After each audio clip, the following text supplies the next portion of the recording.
नमस्कार, आप देख रहे हैं आर्य न्यूज। मैं हूं आपके साथ पल्लवी सिंह। बिहार में कोरोना की रफ्तार अब तेज हो चली है। अब तक हर घंटे करीब 100 लोग पॉजिटिव पाए जा रहे हैं। गुरुवार को 2379 केस सामने आए हैं और इससे एक्टिव मरीजों की संख्या अब 5785 हो गई है। बीते 24 घंटों में पटना में सबसे अधिक 1407 और गया में 177 और मुजफ्फरपुर में 137 नए मामले सामने आए हैं। बेगूसराय में 71 और सारण में 52 नए मामले सामने आए। राज्य में 2379 नए मामले सामने आ चुके हैं और 25 अन्य राज्यों से आए हुए कोरोना संक्रमित इसमें शामिल हैं। आपको बता दें कि अब तक कुल संक्रमितों की संख्या 7,32,804 और ठीक होने वालों संक्रमितों की संख्या 7,14,920 हो गई है। मौत का आंकड़ा देखें तो 12,100 हो गया है। हालांकि अभी राज्य सरकार के आंकड़ों में एम्स में हुई 2 मौतों का आंकड़ा नहीं जोड़ा गया। इस कारण से सरकार के रिकॉर्ड में मौत का आंकड़ा 12,098 है। तो वहीं कोरोना के बढ़ते मामलों को देखते हुए सरकार ने थोड़ी सी सख्ती और ज्यादा बढ़ा दी है। सभी स्कूल, कॉलेज, शिक्षण प्रशिक्षण संस्थान और कोचिंग को तत्काल प्रभाव से बंद करने का आदेश जारी कर दिया गया।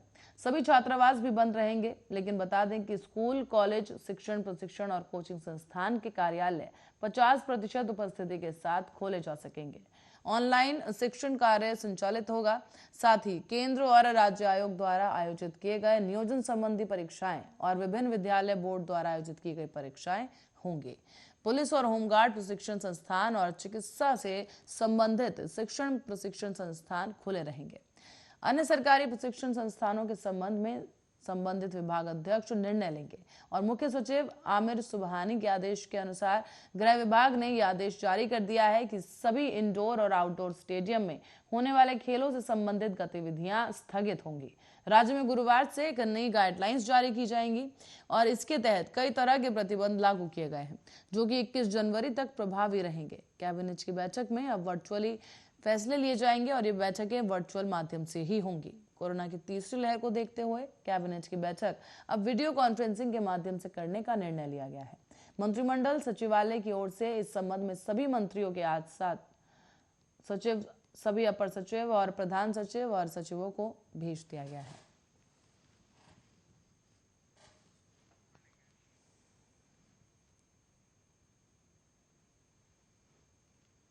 और बिहार में 15 से लेकर 18 साल के 10 लाख बच्चों ने कोरोना वैक्सीनेशन की पहली डोज ले ली है। राज्य में वैक्सीन लेने वाली पहली लड़की रितिका से लेकर अब तक किसी भी बच्चे में कोई रिएक्शन का मामला सामने नहीं आया है। ऐसे में सेंटर पर वैक्सीन लेने वाले बच्चों की भीड़ बढ़ रही है। स्वास्थ्य विभाग के आंकड़ों के मुताबिक गुरुवार को 3 लाख से अधिक बच्चों का वैक्सीनेशन हुआ। बच्चों के वैक्सीनेशन के साथ ही संक्रमण से बचाव को लेकर भी जिलों में टीमें एक्टिव की जा रही हैं। बच्चों में वैक्सीनेशन में हर दिन अब तेजी आ रही है। इसका बड़ा कारण है बच्चे हिम्मत जुटा रहे हैं। गार्जियन भी बच्चों को लेकर अब कोरोना से बचाने के लिए पीछे नहीं हट रहे। गुरुवार की बात करें तो करीब 3,12,973 लोगों ने वैक्सीनेशन कराया। बिहार में 3 जनवरी के बाद अब तक 10,67,405 लोगों का वैक्सीनेशन कराया जा चुका है। पटना में 3 जनवरी को सीएम नीतीश कुमार ने बच्चों के वैक्सीनेशन की IGIMS से शुरुआत की थी और अब इसमें रफ्तार बढ़ा दी गई है। पटना के प्रमंडलीय आयुक्त कुमार रवि और पुलिस महानिदेशक राकेश राठी ने कोरोना संक्रमण के बढ़ते प्रभाव को लेकर प्रमंडल के सभी डीएम, एसपी और सिविल सर्जन और अन्य उच्चाधिकारियों के साथ एक बैठक भी की, जिसमें बच्चों के वैक्सीनेशन में तेजी लाने के साथ साथ कोरोना को लेकर सख्ती बरतने का भी आदेश दिया गया। कमिश्नर ने 15 से 18 आयु वर्ग के बच्चों के वैक्सीनेशन को लेकर समीक्षा भी की, जिसमें पाया गया है कि 5 जनवरी को प्रमंडल के 6 जिलों में कुल 61,085 बच्चे ऐसे हैं जिन्होंने वैक्सीनेशन करवा लिया है। 5 जनवरी तक कुल 1,55,670 बच्चों का वैक्सीनेशन किया गया। पटना के प्रमंडल आयुक्त ने कोरोना के प्रोटोकॉल का लेकर सभी जिलों को, उनके धावा दल को पूरी तरीके से एक्टिव करने को कहा है। कोरोना प्रोटोकॉल का पालन नहीं करने वालों से जुर्माना वसूलने के भी निर्देश दिए गए। इसके साथ साथ मास्क का प्रयोग करने से लेकर सोशल डिस्टेंसिंग पर जोर दिए जाने को लेकर भी कहा गया। दुकानों और वाहनों और भीड़ भाड़ वाले क्षेत्रों में मास्क के प्रयोग की जांच कराई जाने और कार्रवाई के निर्देश भी जारी किए गए हैं। कोविड मानक का पालन सुनिश्चित कराने को लेकर माइकिंग करने को कहा गया है। साथ ही प्रतिदिन रिपोर्ट देने का निर्देश भी जारी किया गया। कोविड संक्रमण के प्रभाव को देखते हुए लोगों को सतर्क और सावधान रहने को कहा गया है। पटना से लेकर राज्य के अन्य अस्पतालों में कोरोना को लेकर बड़ी तैयारियां चल रही हैं। संबंधित जिलों के डीएम को प्राइवेट लैब के साथ बैठक करने को भी कहा गया। साथ ही बेड की क्षमता, oxygen cylinder, oxygen concentrator, ICU bed, दवा के साथ साथ कई अन्य संसाधनों को देखने और उनकी समीक्षा करने के निर्देश भी दिए गए हैं।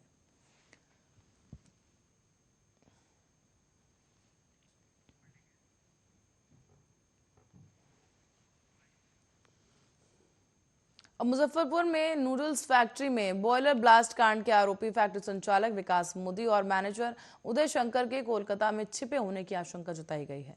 उन दोनों को ही पकड़ने के लिए एसआईटी रवाना हो गई है। हालांकि इसे गोपनीय रखा गया है। सूत्रों के हवाले से खबर आई है कि दोनों के कोलकाता में छिपे होने का सुराग वैज्ञानिक अनुसंधान में लगा है। इसीलिए एसएसपी द्वारा गठित एसआईटी कोलकाता रवाना हो गई है।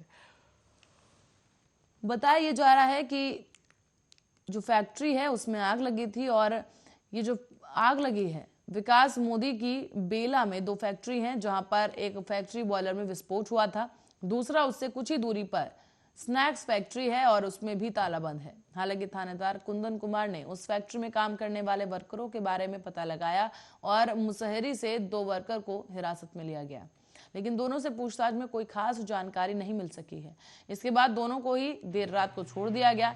हालांकि पुलिस आरोपियों की गिरफ्तारी को लेकर खाक छान रही है, लेकिन घटना के बाद भी एक सप्ताह बीत जाने के बाद एक भी आरोपी का सुराग पुलिस या एसआईटी को नहीं मिला है। उत्तर बिहार के सभी जिलों और बॉर्डर इलाके में छापेमारी की जा चुकी है, पर कोई पता नहीं लगा। अब यह ऐसा आखिरी बार है और आखिरी उम्मीद है कि किरण पुलिस को कोलकाता में दिखी है, जहां पर अब तक पुलिस ने कोर्ट से वारंट भी नहीं लिया है, लेकिन जबकि 3 जनवरी को कोर्ट खुलने के बाद वारंट लेने की बात कही गई थी। लेकिन बता दें कि 26 दिसंबर की सुबह ही नूडल्स फैक्ट्री में बॉयलर विस्फोट हुआ था और इस घटना में 7 मजदूरों की मौत हो गई थी मौके पर, जबकि 1 दर्जन से अधिक लोग घायल हो गए थे। धमाके में बंगल के चूरा मिल और दैनिक अखबार का प्रिंटिंग प्रेस भी क्षतिग्रस्त हुआ था। मामले में बेयाड़ा के अधिकारी प्रशांत कुमार ने फैक्ट्री मालिक समेत कई अन्य लोगों के खिलाफ एफआईआर दर्ज कराई थी। इसमें बॉयलर मरम्मती में लापरवाही बरतने का आरोप भी शामिल था।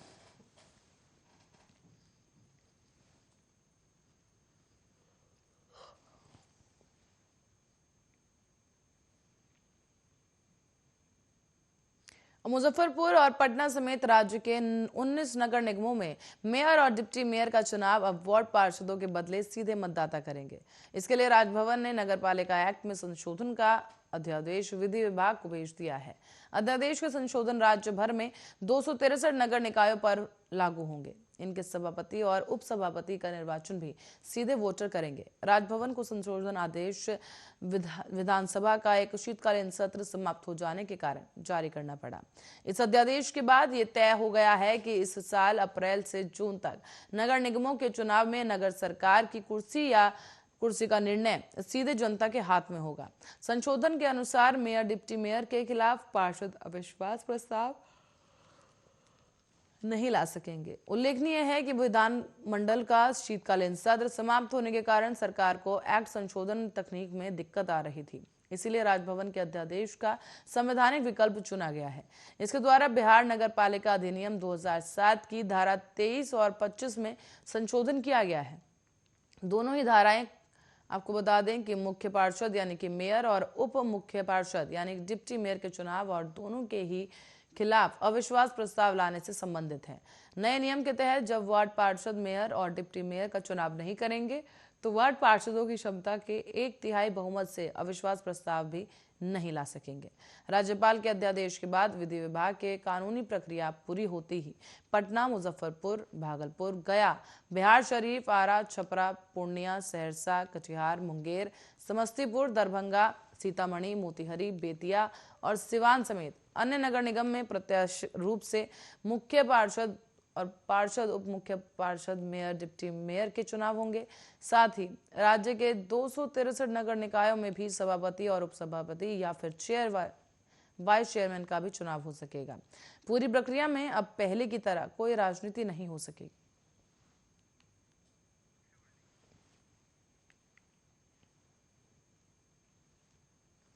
सीतामढ़ी की ओर रुख करेंगे, जहां आपको बता दें कि जिला मुख्यालय के डाइट भवन में लगाए गए कोरोना वैक्सीनेशन सेंटर पर जमकर हंगामा हुआ। इस हंगामे के पीछे की वजह थी स्वास्थ्य कर्मियों की बड़ी लापरवाही। दरअसल गुरुवार को डुमरा प्रखंड के कुमार चौक निवासी नैतिक कुमार और शंकर चौक निवासी आकाश रस्तोगी को कोवैक्सीन की जगह पर कोविशील्ड का टीका लगाया गया और इसके बाद जब दोनों बाहर निकले तो पता चला कि डाइट भवन उनका वैक्सीनेशन सेंटर था ही नहीं। उनके पास से एमपी हाई स्कूल में उन्हें जाना था और डाइट भवन में सिर्फ 18 वर्ष से अधिक लोगों का ही टीकाकरण होना था। ऐसे में घबराए छात्रों ने अपने परिजनों को इस बात की जानकारी दी। इसके बाद परिजनों ने सेंटर पर जाकर जमकर हंगामा किया। घटना को लेकर परिजनों ने यह भी बताया कि नैतिक और आकाश दोनों स्कूल से दोस्त हैं और साथ ही इन दोनों गुरुवार को वैक्सीन लेने के लिए डाइट भवन गए थे, लेकिन यहां पर बच्चों ने रजिस्टर मेंटेन करने वाले से कहा कि हमारी उम्र 18 वर्ष से कम है और हम कोरोना वैक्सीन लेने आए हैं। कर्मी ने रजिस्टर पर दोनों का नाम लिखकर उन्हें टीका लेने के लिए अंदर भेज दिया, जहां दोनों बच्चों को कोविशील्ड की वैक्सीन दी गई। बाद में स्वास्थ्यकर्मी द्वारा दोनों बच्चों को बाहर जाकर रजिस्ट्रेशन कराने की बात कही गई। दोनों जब बाहर आकर रजिस्ट्रेशन काउंटर पर पहुंचे तो वहां बैठा कर्मी बताने लगा कि आप दोनों का वैक्सीनेशन यहां नहीं हो सकता। ये सिर्फ 18 से अधिक उम्र के लोगों का वैक्सीनेशन यहां पर किया जा रहा है। आप दोनों के पास एमपी हाई स्कूल में जाकर वैक्सीन लगवाने का विकल्प है। ये सुनकर दोनों बच्चों के होश उड़ गए। दोनों ने तुरंत ही इसकी जानकारी अपने परिजनों को दी तो उधर परिजनों ने अपने बच्चों के साथ डुमरा थाना जाकर इस बात की शिकायत दर्ज कराई है, जहां पर डुमरा थाना पुलिस ने सभी को डॉक्टर वहां से भाग गया और बच्चों को डांट कर भगा दिया गया। पुलिस ने कहा कि इसमें हम क्या कर सकते हैं, जिसके बाद दोनों छात्रों ने अपने परिजनों के साथ मिलकर सेंटर पर जमकर विरोध प्रदर्शन किया। बच्चों का यह कहना है कि टीका लेने के बाद अगर हमारे साथ कोई अनहोनी होती है तो इसका जिम्मेदार कौन होगा। स्वास्थ्य विभाग ने हमारे साथ खिलवाड़ किया है। दोनों छात्रों ने अपने परिजनों के साथ मिलकर डाइट भवन के सामने सीतामढ़ी मुजफ्फर मुख्यालय सड़क पर चक्का जाम कर दिया। यहां पर जाम के कारण दर्जनों गाड़ी फंसी रही तो वहीं टीका लगाने वाले कर्मी डर से केंद्र छोड़कर भाग गए। बाद में सूचना मिलने पर डुमरा थाना अध्यक्ष एसडीओ राकेश कुमार दल बल के साथ घटनास्थल पर पहुंचकर किशोर और उनके परिजनों को उन्होंने शांत कराया। यहां पर वरीय अधिकारी के निर्देश पर दोनों बच्चों को चिकित्सक के देखरेख में पीएचसी डुमरा में रखा गया है। तो वहीं इस संबंध में civil surgeon doctor Suresh Chandra लाल ने ये बताया है कि दोनों किशोर ठीक है, उन्हें 1 घंटे तक चिकित्सक में देखरेख में रखने के बाद घर भेज दिया है। बिना रजिस्ट्रेशन किए दोनों किशोर को टीका लगाने की बात सामने आई है और जांच के बाद कर्मी के खिलाफ कार्रवाई की जाएगी।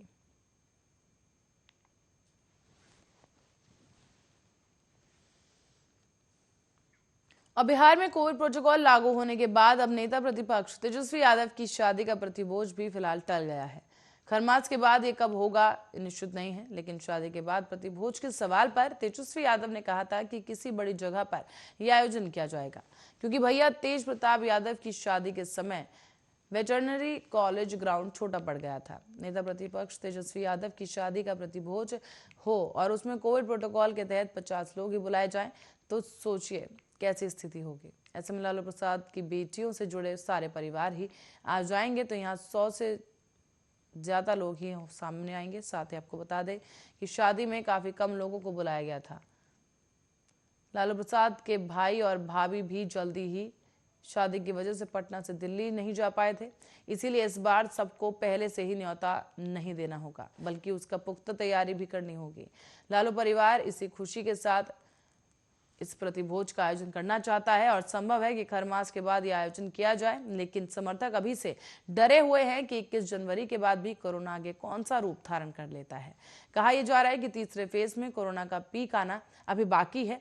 तेजस्वी यादव और राजश्री की शादी का प्रतिभोज क्या गांधी मैदान में होगा, इसको लेकर भी कयास ही लगाए जा रहे हैं, क्योंकि जितनी बड़ी जगह पटना में दूसरी नहीं है और परंपरा अनुसार शादी जैसे आयोजन के लिए ये नहीं दिया जाता। तेजस्वी यादव के शुभचिंतक शुभकामनाएं देने के लिए प्रतिभोज का इंतजार नहीं कर रहे, बल्कि राबड़ी देवी के आवास पर जाकर शुभकामनाओं के साथ गिफ्ट ले जा रहे हैं।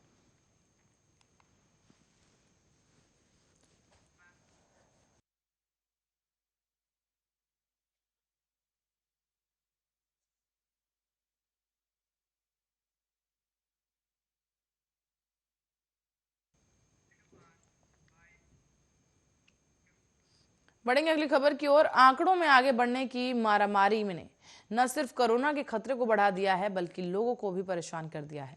बिहार में बिना टीका लिए सर्टिफिकेट जारी होने के बाद अब तक के दर्जनों मामले ऐसे सामने आ चुके हैं। स्वास्थ्य विभाग के फर्जीवाड़े के शिकार ऐसे लोग अब तीसरी लहर के आते ही सेंटर दर सेंटर भटकने को मजबूर हैं।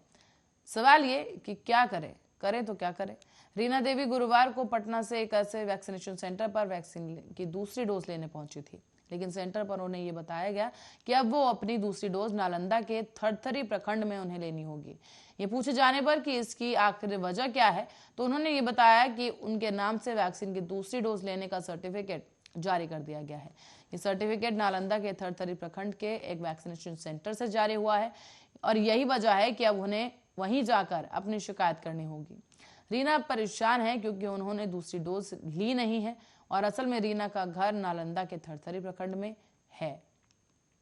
यही उन्होंने 1 अगस्त 2021 को अपना पहला टीका लगवाया था। जब वो 3 महीने बाद भी दूसरा डोज लेने नहीं पहुंची तो उनके दूसरे डोज लेने का फर्जी सर्टिफिकेट जारी कर दिया गया। रीना का आधार नंबर डालते ही टीकाकर्मी इस फर्जीवाड़े को समझ गए और कुछ कहने के बजाय उन्होंने उसे थरथरी जाने की सलाह दे डाली। रीना अकेली नहीं है जिसके साथ ऐसा हुआ हो, बल्कि फर्जीवाड़ा हुआ हो। बिहार में अब तक ऐसे दर्जनों मामले सामने आ चुके हैं जहां पर फर्जीवाड़े के मामले सामने आए और बिना रजिस्ट्रेशन, बिना वैक्सीनेशन के ही सर्टिफिकेट जारी कर दिया गया। शुरुआत में ऐसे लोगों ने इसे लेकर शिकायत की थी, लेकिन ज्यादा कोशिश नहीं की क्योंकि कोरोना के मामले तब घट गए थे। अब जब एक बार फिर से तीसरी लहर का खतरा सर पर है तो लोग वैक्सीनेशन लेने के लिए परेशान हैं।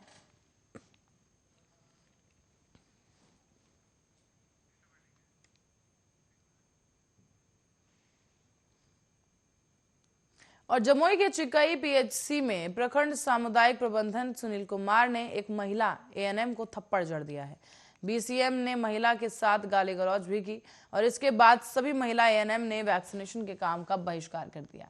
जानकारी के अनुसार एएनएम अंबिका कुमारी बुधवार को ऑफिस नहीं आई थी। बीसीएम ने ऑफिस नहीं आने का कारण पूछा। इस पर एएनएम ने कहा कि आप कौन होते हैं पूछने वाले, आप हमारे मैनेजर या प्रभारी तो नहीं है। बस फिर क्या था, बीसीएम से तू मैं शुरू हो गई और इसी बीच आवेश में आकर बीसीएम ने एएनएम अंबिका कुमारी के साथ गाली गलौज करते हुए उसे थप्पड़ मार दिया। बात बढ़ती देखकर स्वास्थ्य प्रबंधन ने इसकी सूचना सीनियर अफसरों को दी और इधर ड्यूटी पर आई अन्य महिलाओं ने एएनएम ने बीएससीएम पर आरोप लगाया कि वो हमेशा सभी के साथ गाली गलौज और अभद्र व्यवहार करते हैं। अगर छुट्टी के लिए आवेदन देते हैं तो आवेदन फेंक देते हैं। इस बारे में बीसीएम सुनील प्रसाद कुछ भी बोलने से बचते रहे। उल्टे उन्होंने महिलाओं पर आरोप लगा दिया कि इनके द्वारा गाली गलौज किया गया है। मौके पर पहुंचे प्रखंड विकास पदाधिकारी दुर्गा प्रसाद ने बताया कि ये दुर्भाग्यपूर्ण घटना है, इसकी विधिवत जांच कराई जाएगी। एक टीम भी गठित कर दी गई है और दोषी करार पाए जाने पर कठोर कार्रवाई भी की जाएगी। टीम बनाकर फिलहाल जांच जारी है, जो भी दोषी पाए जाएंगे उन पर कार्रवाई होगी।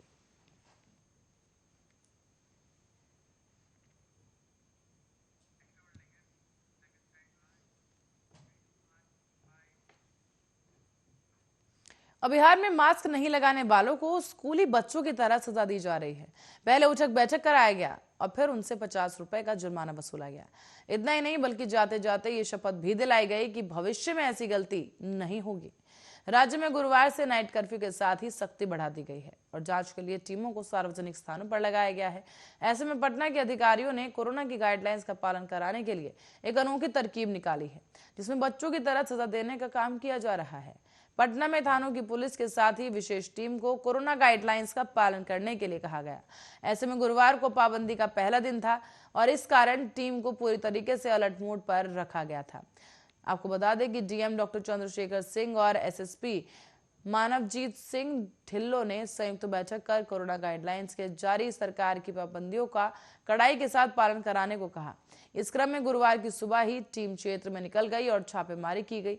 10 टीमों को माइकिंग के लिए भी लगाया गया था, जो लोगों को अवेयर कर रही थी। तो वहीं दूसरी तरफ धावा दल और प्रशासनिक अधिकारी जुर्माना करने में लगे थे। पटना के मीठापुर सब्जी मंडी में मास्क की चेकिंग के लिए धावा दल के साथ साथ सीओ सदर की मौजूदगी में एक बड़ा अभियान चलाया गया। यहाँ काफी भीड़ थी और लोग मास्क भी नहीं लगाए हुए थे। ऐसे में एक तरफ से कार्रवाई करनी शुरू की गई। धावा दल ने एक तरफ से पहले ऐसे लोगों को पकड़ा जो मास्क नहीं लगाए हुए थे, जिसके बाद बारी बारी से उन्हें उठक बैठक करना शुरू कर दिया। पहले जमकर उठक बैठक कराया और फिर जुर्माना लगाया गया कि इस ठंड के मौसम में लोगों को इसके साथ ही इस सजा से पसीना छूट गया। इस दौरान सब्जी मंडी में 1 दर्जन से अधिक लोगों को उठक बैठक कराई गई और फिर जुर्माना वसूलने के बाद भविष्य में गाइडलाइंस नहीं तोड़ने पर शपथ खिलाई गई और इसके बाद इसी शर्त पर उन्हें छोड़ा गया कि इस तरह से दोबारा नहीं होगा।